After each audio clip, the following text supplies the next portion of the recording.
नमस्कार, मनी गुरु की इस खास पेशकश में आप सभी का स्वागत है। मैं हूं स्वाति रायना। क्या बाजार में किसी खास वक्त में निवेश करने से ज्यादा रिटर्न मिलता है? क्या बाजार को टाइम करना सही है और निवेश का सही आधार क्या होना चाहिए? क्या रहा है साल के अलग अलग समय निवेश करने का ट्रेंड? ये समझते हैं हमारे दो खास एक्सपर्ट से। परिचय करा दें, फिरोज अजीज डेप्यूटी सीईओ आनंद राठी वेल्थ से और हर्षवर्धन रुंगटा सीएफपी रुंगटा सिक्योरिटीज से। हर्षवर्धन और फिरोज, आप दोनों का बहुत स्वागत करते हैं मनी गुरु के आज के इस खास कार्यक्रम में। इनफैक्ट ये उत्सुकता भी है और ये डिबेट भी काफी टाइम तक चलती रहती है, चली आ भी रही है कि क्या बाजार में एंट्री का या बाजार में निवेश का कोई एक सही टाइम होता है जिसमें कोई एक निवेशक अच्छा रिटर्न कमा पाए। इसलिए मैं सबसे पहले फिरोज आपसे जानूं कि क्या है ये पूरा एक मिथ कि बाजार में निवेश करने का एक पर्टिकुलर टाइम होना चाहिए? स्वाति जी, क्या है कि ज्यादातर आप देखते हैं कि लोग के पास पैसा थोड़ा सा बैंक अकाउंट में पड़ा रहता है, कभी बोनसेस आती हैं।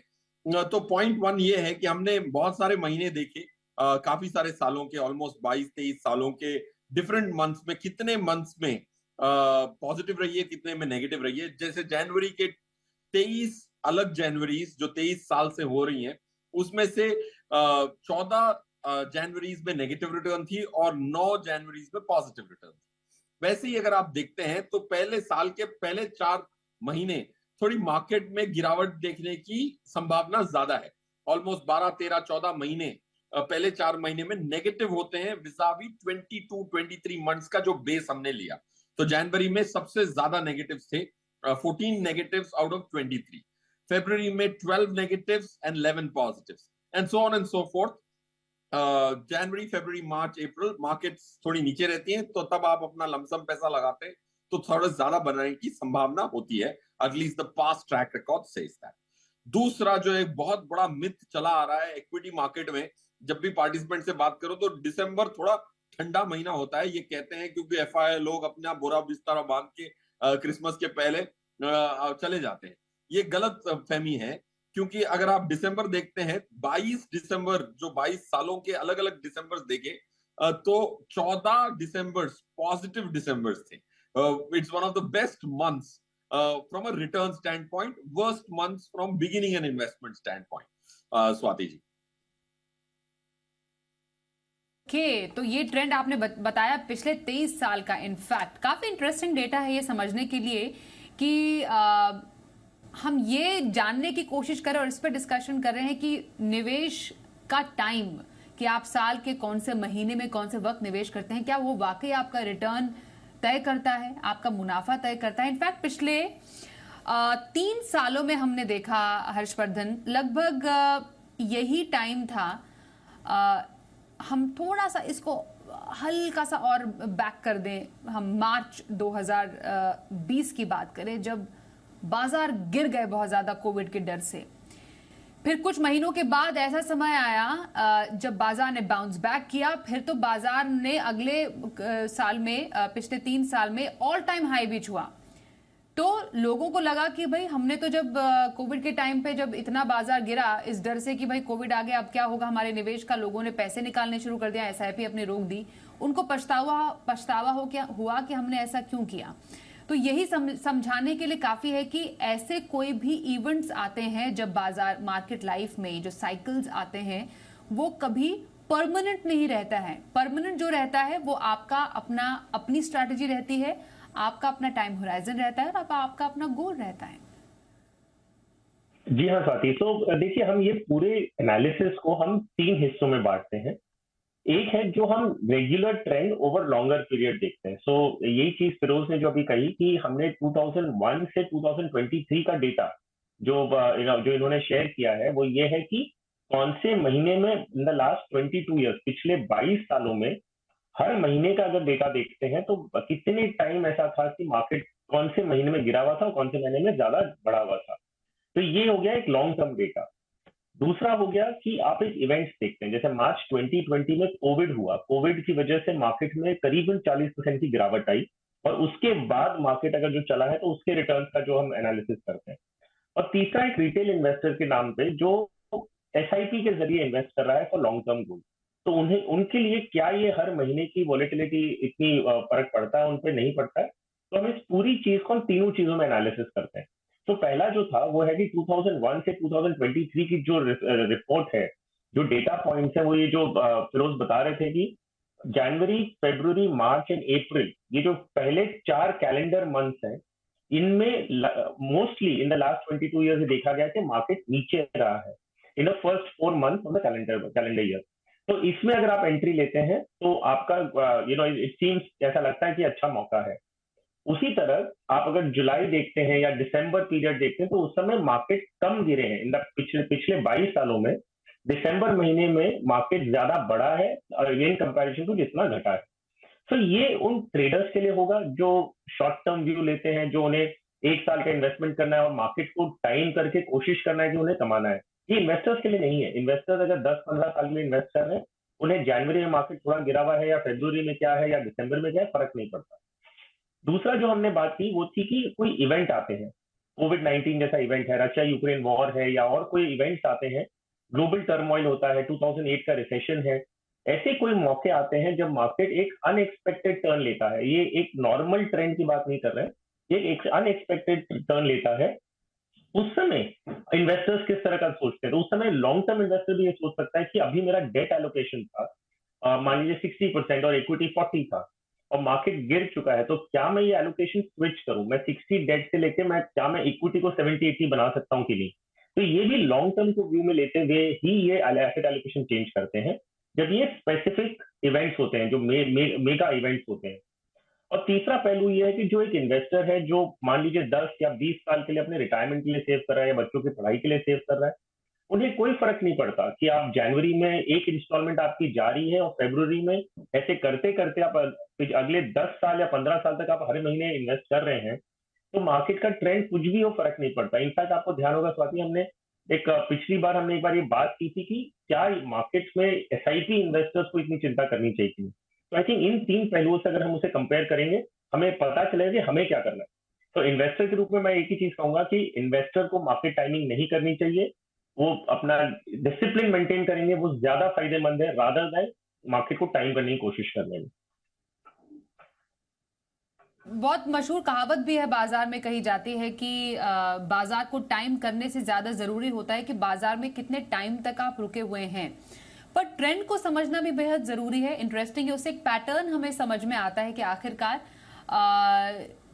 कैसा एक माहौल है, कैसा एक हैबिट है और हमें इवेंचुअली करना क्या चाहिए। फिरोज, मैं आपसे बात समझना चाहती हूँ। एक तो हमने ट्रेंड जिस पर हमने चर्चा की शुरुआत में, ऑलमोस्ट पिछले 22 सालों में या हम ऑलमोस्ट इस साल के 5 महीने खत्म कर चुके हैं, तो हम कह सकते हैं 22.5 साल इन अ वे।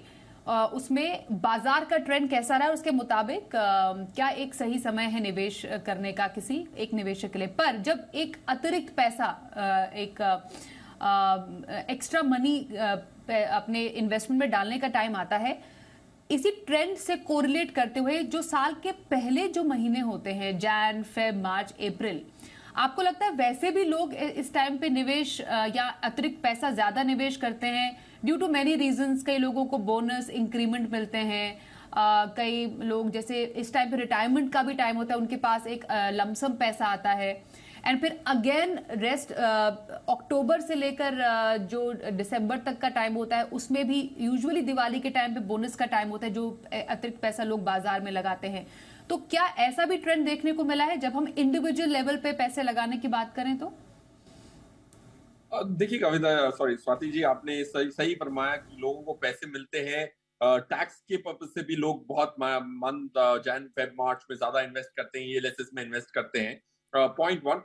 बट एक चीज तो हमेशा हर निवेशक को याद रखनी चाहिए कि जब भी आपके पास कोई मार्केट की फॉल मिले, देखिए मार्केट लास्ट 22 साल, जैसे हम इसकी बात कर रहे थे, 22 साल में अगर हम देखें मार्केट हर साल गिरती है। 14% एवरेज गिरावट देखने को मिली है। वो 2 साल, जैसे हर्षी भी कह रहे थे, कोविड का साल में 40% की गिरावट, ग्लोबल फाइनेंशियल क्राइसिस में 30-35-40% की गिरावट, वो 2 साल को छोड़ भी दें कि ये एक्सेप्शन ईयर्स है, तो बाकी 20 सालों में एवरेज 14%, 14.5% मार्केट गिरी है। तो इससे आप क्या सीख ले सकते हैं और क्या उससे एक्शन निकाल सकते हैं? पॉइंट वन, जब भी आपको 5-7% की गिरावट दिखे तो ज्यादा इन्वेस्ट करने की आपको एक चाह सी होनी चाहिए। बैंक अकाउंट में कभी 15-20 हजार पड़े हो, उसके आप थोड़े एडिशनल यूनिट्स खरीद लें। जब भी 5-7% की गिरावट मिलती है, मैं अपने बैंक अकाउंट्स को खाली जरूर करता हूँ और उसमें बैलेंसेस जो भी होते हैं उसको इन्वेस्ट कर देता हूँ। Point one. पॉइंट टू, ये इंपॉर्टेंट एक इंपॉर्टेंट ट्रेंड है इक्विटी मार्केट्स। जब हम ये 22 ईयर्स की बात कर रहे हैं तो आप भी आश्चर्यचकित होंगे, मैं तो डेफिनेटली थोड़ा सरप्राइज हुआ था। सिर्फ 4 ऐसे साल हैं कैलेंडर ईयर्स जहां पे मार्केट नेगेटिव रही है। फिर मैं सोचता हूं कि लोगों को परसेप्शन जो इक्विटी का रिस्क का है वो कई गुना ज्यादा है। 22 साल में 18 साल इक्विटी मार्केट ने कैलेंडर ईयर्स में पॉजिटिव दिए, सिर्फ 4 साल नेगेटिव दिए। बट इक्विटी मार्केट कुछ ज्यादा ही बदनाम है। सो मैं ये कहूंगा कि भाई डेटा देख के आप अपना निर्णय लें, और जब भी मार्केट गिरे तो इतना शॉक ना हो। मार्केट की आदत है गिरने की, तो इसका आश्चर्यचकित होकर इन्वेस्टर पूछता है कि क्यों गिर गई मार्केट। फर्क नहीं पड़ता, वो गिरेगी, वो पहले से बता चुकी है कि गिरना तो वाली है। आपको क्या करना है ये आपको समझना है। बट में ही खरीदारी का मौका तलाशना एक निवेशक का काम होता है। वो आपको अपने यूनिट्स को और ऐड करने में मदद करेगा, आपको फायदा देगा। रूपी कॉस्ट एवरेजिंग का फायदा इससे मिलता है। अच्छा हर्ष, तो वो लोग जो कि बाजार को टाइम करना चाहते हैं, बाजार को टाइम करने से मतलब ये हुआ कि आपने सोचा कि बाजार अब इस इवेंट से उछलेगा तो चलो इस टाइम पे एंट्री कर ली जाए, तो आप वो मौके तलाशते हैं बाजार में एंट्री करने के। तो इसका नुकसान जो इस वक्त हमें देख रहे हैं, इसका नुकसान क्या हो सकता है किसी के निवेश पर? तो देखिए स्वाति, पहली बात तो ये है कि आपको मान लेना चाहिए कि मार्केट को आप टाइम नहीं कर सकते। तो ये तो पहली बात है। ये अपने आप से सवाल पूछिए कि क्या आप में इतनी क्षमता है कि इतने सारे जो एक्सटर्नल फैक्टर्स हैं उनको आप एनालाइज करें और ये टाइम करें कि भाई ये टाइम पे मुझे मार्केट में खरीदारी करनी चाहिए ताकि मार्केट यहाँ से ऊपर चढ़ने वाला है। देखिए मुझे ये नहीं पता कि कल क्या होने वाला मुझे, तो मैं कैसे बताऊं आपको कि 1 साल बाद या 10 साल बाद मार्केट कहाँ रहने वाला है। सो मोस्ट इंपॉर्टेंटली है कि अगर आप एक ट्रेडर हैं तो अपनी प्रोफाइल को पहले समझिए कि आप किस इरादे से मार्केट में आ रहे हैं। अगर आप ट्रेडर हैं तो यस, आप मार्केट टाइम करने की कोशिश करेंगे। क्यों? क्योंकि आपको सही टाइम पे आपको एक पर्टिकुलर कंपनी के शेयर खरीदने और वो उसे आपको बेचना है, तो आपको मुनाफा कमाना है। तो उसके लिए जो एनालिसिस लगता है वो अलग है। वो आपको टेक्निकल एनालिसिस होगा, न्यूज बेस्ड होगा कि इस कंपनी में कोई कोई डेवलपमेंट होने वाला है और वो डेवलपमेंट को आप होने से पहले या उस समय आप उसको कैप्चर कर लें तो आपको उसके शेयर प्राइसेस में डिफरेंसेस मिलेंगे। तो ये चीज की जो तरीका है ये इन्वेस्टर के लिए नहीं है। तो आप ट्रेडिंग जब नहीं कर रहे हैं तो फिर मार्केट को टाइम करने की कोशिश क्यों कर रहे हैं? अगर आप ट्रेडिंग कर रहे हैं तो मार्केट को आपको टाइम करना ही पड़ेगा। आप कोई भी वैल्यू में, कोई भी भाव में आप कोई भी कंपनी के शेयर नहीं खरीद सकते। तो ये चीज आप पहले एक बार कर लीजिए। अगर एक इन्वेस्टर है जो जो टाइमिंग करने की कोशिश करता है तो इनवेरिएबली हमने देखा है कि वो बैठे रह जाते हैं। जो बोलते हैं ना सिटिंग ऑन द फेंस, वो वेट करते हैं कि मार्केट जब गिरेगा तब मैं इन्वेस्ट करूंगा, और पता चलता है कि मार्केट वहां से वापस ऊपर चला जाता है तो वो इन्वेस्टमेंट उनका बैंक अकाउंट में ही पड़ा रहता है, वो मार्केट में लगता ही नहीं है। सो टाइमिंग करने से जितना नुकसान लोगों को हुआ है उतना शायद मार्केट की फ्लक्चुएशन से भी इन्वेस्टर को नहीं हुआ। तो मैं तो ये मानता हूँ कि अगर आपका लॉन्ग टर्म का नजरिया है, आपको इंडिया ग्रोथ स्टोरी में अगर कॉन्फिडेंस है कि भाई आगे जाते हुए आपको लगता है कि इंडियन इकोनॉमी यहाँ से प्रोग्रेस करेगी और मुझे ये भी पता है कि मैं मार्केट को टाइम नहीं कर सकता, तो मैं क्यों पैसे लेके बैठा रहा हूँ। मैं एक चीज जरूर कर सकता हूँ, मैं अगर मेरे पास लमसम है तो मैं उसे स्टैगर करके इन्वेस्टमेंट कर सकता हूँ। ये कि भाई चलो मान लीजिए मेरे पास 10 लाख रुपए है तो मैं उसे 5 इंस्टॉलमेंट में या 4 इंस्टॉलमेंट में मैं साल भर में 3-3 महीने में मैं इन्वेस्ट करूँ, वो बात समझ में आती है कि भाई आपको थोड़ा तो एवरेज करना है। लेकिन आप बोलेंगे मैं 10 लाख से पूरा कर लेके बैठा रहता हूँ क्योंकि कोई आपके दोस्त ने या कोई किसी ने कहा है आपसे कि मार्केट तो यहाँ से गिरने वाला है, तो आप वेट करते हैं ये पूरे 10 लाख रुपए मैं इन्वेस्ट नहीं करूं क्योंकि मार्केट गिरेगा तब मैं एंट्री लूंगा, और आपकी एक्चुअल रिक्वायरमेंट 15-20 साल के बाद है, तो आप किस चीज का मतलब फायदा उठा पाएंगे? और मार्केट अगर यहाँ से चल गया तो आप वो 10 लाख इन्वेस्ट ही नहीं कर पाएंगे। सो आई थिंक जितना नुकसान इन्वेस्टर्स को, मैं ट्रेडर की बात नहीं कर रहा हूँ, जितना नुकसान इन्वेस्टर्स को टाइमिंग की वजह से हुआ है उतना शायद मार्केट में इन्वेस्ट करने के बाद नहीं हुआ है। तो मेरा सुझाव तो इन्वेस्टर्स के लिए यही रहेगा, मार्केट को टाइम करने की कोशिश ना करें क्योंकि कर ही नहीं सकते। दूसरी बात, लॉन्ग टर्म का नजरिया है तो थोड़ा बहुत फ्लक्चुएशन से आपको एंड रिजल्ट कुछ भी ज्यादा मेजर फर्क नहीं पड़ने वाला। आप लमसम की एपिटाइट नहीं रखते हैं पूरा, तो आप कम से कम स्टैगर करके उसे 4-5 इंस्टॉलमेंट में इन्वेस्ट कर लीजिए। तो कम से कम आप उतना टाइम एवरेज करके आप मार्केट में एंट्री ले लीजिए। तो जानने की कोशिश करें कि निवेश की क्या हो सही स्ट्रैटेजी। इनफैक्ट इस पूरे क्रम में, निवेश के क्रम में हर्षवर्धन, ये मुझे एक बात समझाइए, हम एसेट एलोकेशन तय करते हैं और जब बाजार में थोड़ा बहुत अस्थिरता आती है, कई बार हमारा जो एसेट एलोकेशन है बिगड़ जाता है, तो एसेट एलोकेशन के थ्रू हम इसको वापस पटरी पर ला सकते हैं, और कब किया जाए, कितनी बार करना सही है इस तरीके की कोई रीबैलेंसिंग? तो ये बहुत अच्छी बात आपने रेज की है स्वाति, कि जब हम इन्वेस्ट करते हैं तो एक इन्वेस्टर क्या सोचता है कि मुझे अपने पैसे इक्विटी और डेट में डिवाइड करना है, क्योंकि हम सारे पैसे इक्विटी में या सारे डेट में नहीं लगाते। तो जब आप ये रेशियो तय करते हैं उसमें बहुत सारे फैक्टर्स जाते हैं कि भाई आपके टाइम होराइजन क्या है, आपका गोल क्या है, आपके रिस्क एपिटाइट क्या है। ये सारी चीजों को ध्यान में रखते हुए आप एक एसेट एलोकेशन स्ट्रैटेजी बनाते हैं। वो होता है, मान लीजिए आपने डिसाइड किया कि मैं 60% इक्विटी में इन्वेस्ट करूंगा, 40% डेट में इन्वेस्ट करूंगा। अब एक साल बाद तो आप कितनी फ्रीक्वेंसी में ये चीज करेंगे? अक्सर आप ना करीबन एक साल का गैप रखते हैं, हर महीने हर 6 महीने से नहीं करती है एक्सरसाइज। तो आपने शुरुआत कर ली और मान लीजिए 1 लाख रुपए आपके पास इन्वेस्ट करने के लिए थे, आपने 60,000 रुपए इक्विटी में लगाए और 40,000 रुपए डेट में लगाए। अब एक साल बाद इक्विटी मार्केट ऊपर होगा या नीचे होगा, डेट ऑब्वियसली आपको थोड़ा ज्यादा रिटर्न देगा। सो मान लीजिए आपका ये रेशियो चेंज हो गया, क्योंकि इक्विटी मार्केट ने मान लीजिए कोई रिटर्न नहीं दिया और डेट ने आपको 6% का रिटर्न दिया है, तो ये रेशियो आपका थोड़ा चेंज हो गया। तब आप उसे रीबैलेंस करेंगे। रीबैलेंस किस तरह से होगा कि आपको रेशियो मेंटेन करके रखना है, जहां पे डेट अभी बढ़ चुका है तो आप डेट थोड़ा बेचेंगे और इक्विटी में कन्वर्ट करेंगे, तो आपका रेशियो 60-40 ओरिजिनल जैसा वापस आ जाता है। ये एक्सरसाइज आप क्यों करते हैं? क्योंकि आपको अपना एसेट एलोकेशन रेशियो मेंटेन करना है। इस तरह से क्या हुआ कि आपने डेट जब बढ़ा, थोड़ा सा डेट में प्रॉफिट बुकिंग किया और इक्विटी चला ही नहीं था तो आपने इक्विटी में स्विच कर लिया। जब इक्विटी चलेगा तो आपको ज्यादा मुनाफा कमाने मिलेगा और आपका रिस्क प्रोफाइल को ध्यान में रखते हुए आपका एसेट डिवाइडेड। तो ये एक्सरसाइज आप उस चीज के लिए कर रहे हैं। और कब करेंगे? जैसे मैंने कहा, इसे बहुत फ्रीक्वेंटली करने की जरूरत नहीं है, आप साल में एक बार करेंगे। मान लीजिए कोविड जैसा कोई सिचुएशन आता है, कोई बहुत अनयूजुअल इवेंट है जिसमें मार्केट ने बहुत शार्पली क्रैश किया है, तब आप उसे मौका जरूर ले सकते हैं और उसका एसेट एलोकेशन चेंज कर सकते हैं। उस समय आप उसको रीबैलेंसिंग कर सकते हैं। सो आइडियल सिचुएशन में साल में एक बार, एक्स्ट्राऑर्डिनरी सिचुएशंस में आप उस समय डिसीजन लेके फायदा उठाने की कोशिश कर सकते हैं। ओके। और फिरोज, आपके व्यू में जितना हम ट्रेंड को समझ पा रहे हैं या समझने की कोशिश करें, जो अतिरिक्त पैसा है या जो एक्स्ट्रा फंड है किसी का, हम नए निवेश की बात नहीं कर रहे हैं या बाजार को टाइम करने की बात नहीं कर रहे हैं, बस ये चाह रहे हैं कि जो हमारे पास एक्स्ट्रा पैसा है वो ऐसे टाइम पर डालें जहां पर एक एक्स्ट्रा फायदा मिले, तो उसके लिए कोई अप्रोप्रिएट टाइम है क्या? ऐसा समझना सही रहेगा? स्वाति जी, हम आनंद राठी वेल्थ में एक चीज करते हैं कि हम निफ्टी की एक्चुअल फंडामेंटल वैल्यू क्या होनी चाहिए, इसका एक अंदाजा लगाते हैं। फॉर एग्जाम्पल, आज अगर हम देखें तो इस साल निफ्टी की अर्निंग्स की उम्मीद हमें 936 रुपीज की है। 936 रुपीज की कमाई है निफ्टी की। अगर 20 की पीई मानू, 20 गुना की पीई मानू तो 18,720 रुपए होते हैं।